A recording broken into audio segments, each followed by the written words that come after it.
guys know how fascinated I am with flip phones. Not just with the new Samsung Galaxy Z Flip 6, but the whole line of how good, convenient, and great flip phones are. When I was in high school, there's something about flip phones that really gives that main character energy. Answering calls, shutting your phone abruptly because you're mad, that makes it more dramatic and satisfying. So fast forward to now, we finally have the 6th version of the Samsung Galaxy Z Flip. And some of you actually said from the very first generation of the flip phone that I reviewed here on YouTube that it's just a trend, it will go away after a few months or even years, but here we are now. Hey guys, it's your Tech Girl Mary and welcome back to our YouTube channel. I'm finally back. Pasensya na guys if medyo madalang yung video natin. Unang-una, nagkasakit kasi ako.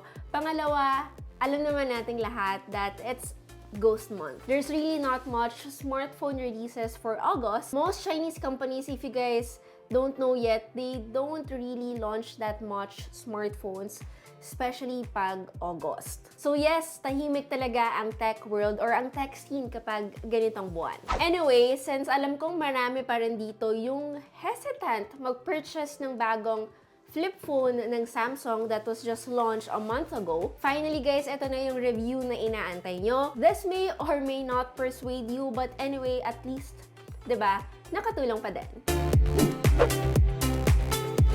So I have here with me the Samsung Galaxy Z Flip 5, their 5th generation flip device that was launched in Korea. And right now, ito naman yung Z Flip 6 that is launched in Paris a month ago. I'm sure a lot of you guys like the design of the Z Flip 5 and actually isa ako doon. And I like the fact that they did not change much from it. There are some subtle design upgrades, but one thing you will notice immediately is the camera housing. Ito yung pinakamalaking visual difference from the Z Flip 5 to the Z Flip 6. This colored rings around the main cameras match exactly the color of the back panel. And yes, right now guys, they now opted for a matte finish on the back and inner screen bezel. And dahil dito guys, the Z Flip 6 is less slippery compared to the Z Flip 5. One more thing na gusto kong i-point out is that before, it used to be a 3-earpiece speaker, but now we got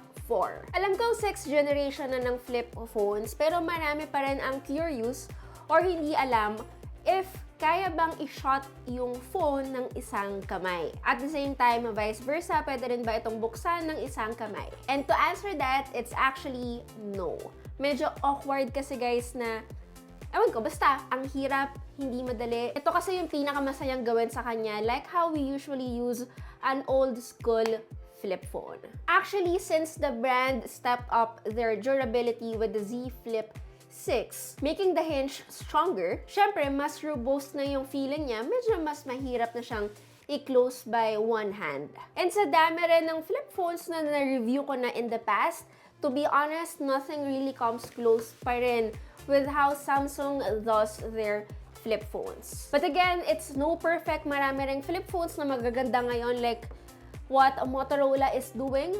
Pero, at the end of the day, it's always the hinge of Samsung that I always prefer. So yes, I really hope other companies will take note of this para naman din magkaroon ng mas magandang competition. And in addition to this, they were able to make this phone to have an IP48 rating. I know it's different from the IP68 rated from the S24 Ultra or even from the iPhone 15 Pro Max. But hey, it's already given because these phones that I mentioned are obviously less vulnerable due to their non-foldable nature. Actually, since iPhone na rin yung pinag-uusapan natin, I like that, teka, alisin ko muna to kasi medyo nalilito ako. I like that the frames are flatter now. When open, it's like an iPhone 15 Pro in the best way. And that's exactly how I would like my device to feel and look, especially if ako ay lilipat from an iOS to a Samsung device. Again, we want it to blend in the best possible way. Sa mga physical stores, merong 4 na colors kayong pwedeng pagpilian. We got mint,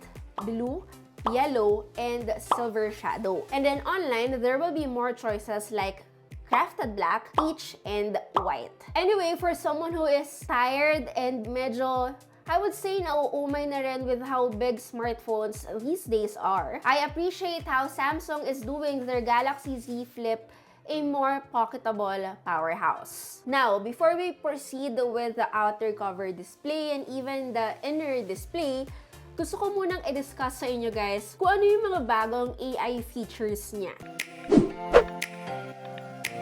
Actually, hindi na bago itong AI because we all have seen this already from Google phones. At the same time, they also introduced this na earlier this year for their Samsung Galaxy S24 series. And then later on, inadda nila itong ibang features na to doon sa Samsung Galaxy Z Flip 5 nila. So yung first feature is what you call interpreter. This is not new, already present sa S23 series and even sa Flip and Fold Series 5. Pero ang bago dito sa Flip 6 and even on the Fold 6 is that yung translation mismo can be seen onto the cover screen. So yes, we can flip the cover display up instead of flashing yung main display natin to someone else. Another fun AI feature I would like to point out that I find useful is the photo assist. Although, take note, photo assist guys, it does watermark your images for AI authenticity purposes. But if you don't like this, madali namang mag-crop ng image para maalis niyo yung watermark. It allows us to draw anything on a photo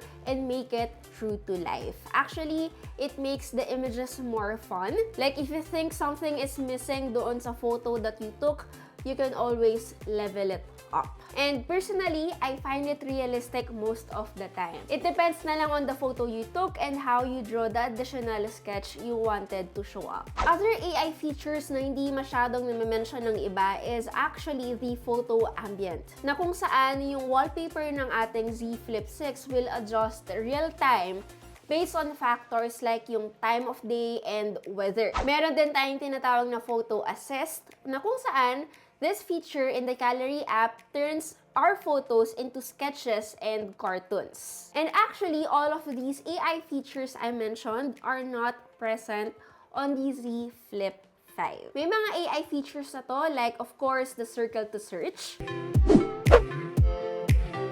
Now, what about the cameras? I'm sure bumili kayo ng mamahaling smartphone, nag-expect din kayo ng magandang output for social media. We now have a 50 megapixels main camera, which is obviously an upgrade over last year's 12 megapixels. It's actually the same 50 megapixels na present sa S24 nila and S24 Plus. Sinamahan pa ng 12 megapixels ultra-wide camera. And by the way, this has a 123-degree field of view.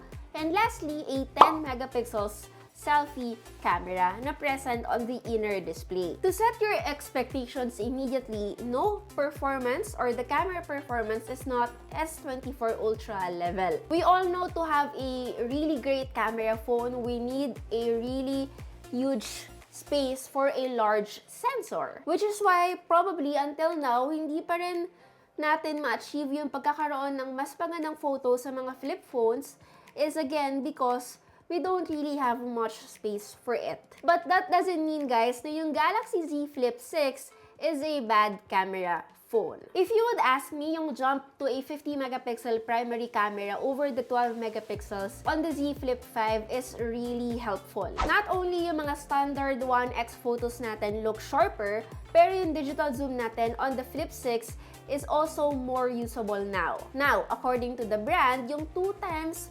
photos or images natin are actually optical quality zoom. But again, we don't have a dedicated telephoto or optical zoom. Pero again, ang sabi nila, optical quality level. So, hindi na lalayo. And to be honest, I will agree. For me, it does make up for the lack of the dedicated telephoto camera. And it makes the camera system more versatile compared to last year. Now, para naman sa 12 megapixels ultra-wide camera, personally, I find it good as well. But unfortunately, yun na yun.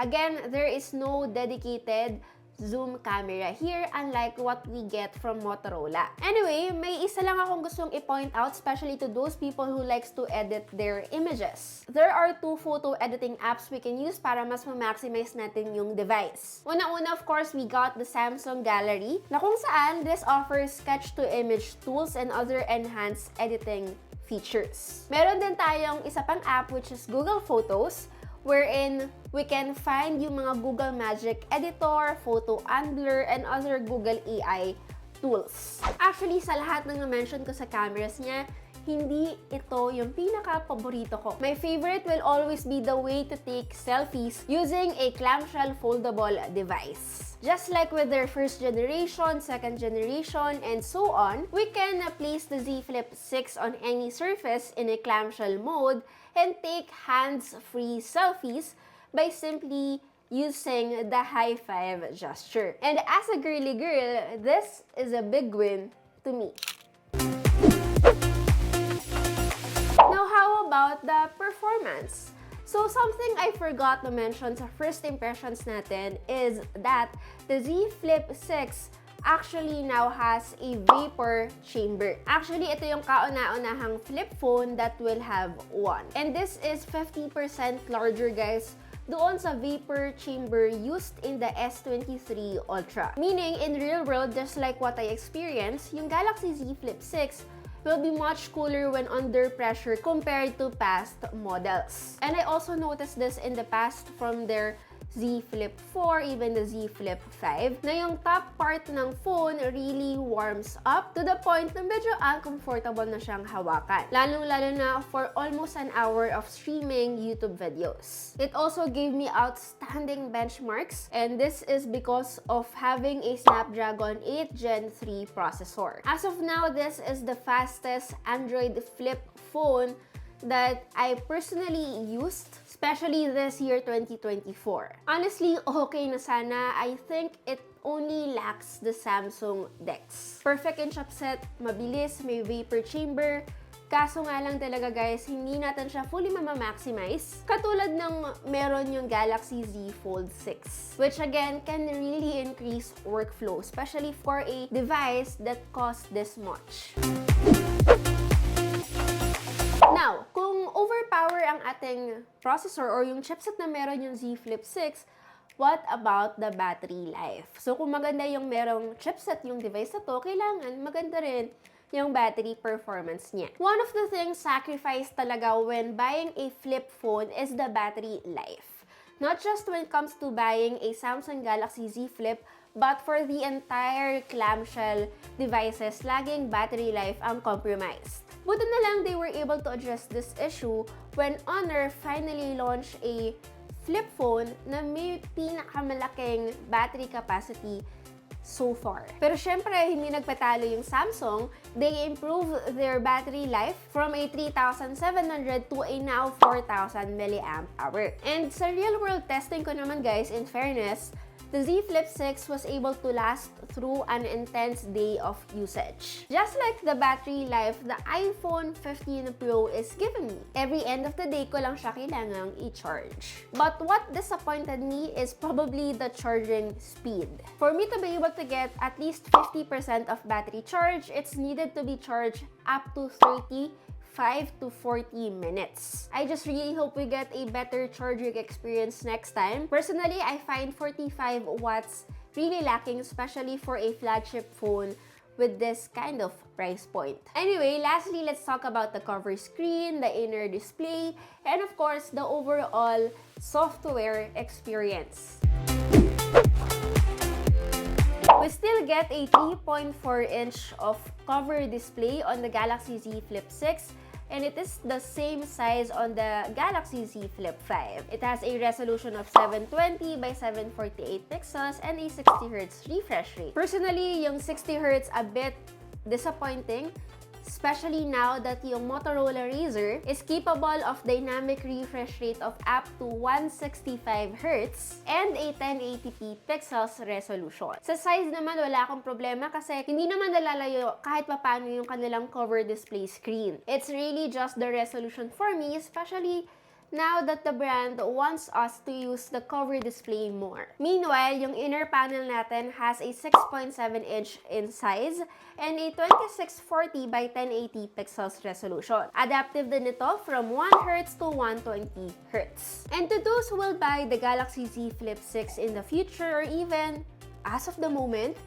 maraming features itong device na to that I really want people to maximize more and explore para naman din hindi masayang yung binayad natin sa phone because again, it really makes the overall user experience better. Unang-una is the edge panels. Isa tong useful toolkit that includes app shortcuts, weather widgets, and of course, hardware tools like compass, surface level, and an actual ruler. Tapos, pwede nyo rin i-download yung Good Lock from the Galaxy Store for, of course, for us to be able to maximize yung cover screen natin and magamit natin yung ibang applications. We also get to customize yung cover screen natin with full-size widgets. Now, actually, there is also certain applications that has a dedicated flex modes. So for example, we have YouTube. It will give you playback controls for the video you are currently watching. At the same time, meron din tayong camera app na kung saan it will give us camera controls, and especially if we were to hold it pa in an old school camcorder, yung video capture mode niya, it will give us a handy little touchpad for zooming in and out of the scene. Now, yung kinagulat ko talaga ng lubusan is that Samsung officially announced during their event in Paris is that the Samsung Galaxy Z Flip 6 will officially get 7 years of operating system upgrades. So yes, yung smartphone nyo, the Z Flip 6, will get updates long after even if it is already broken. Pero grabe yung long-term software promise ni Samsung dito. Pero ako, alam nyo, personally naman, I'm a mix of a casual and heavy user. Iba-iba, depende sa buwan. But most of the time din kasi medyo conservative ako gumamit ng phone. Hindi pa naman ako nasisiraan, guys, gladly. But of course, we also have to consider din kasi napalipat-lipat din ako ng smartphone.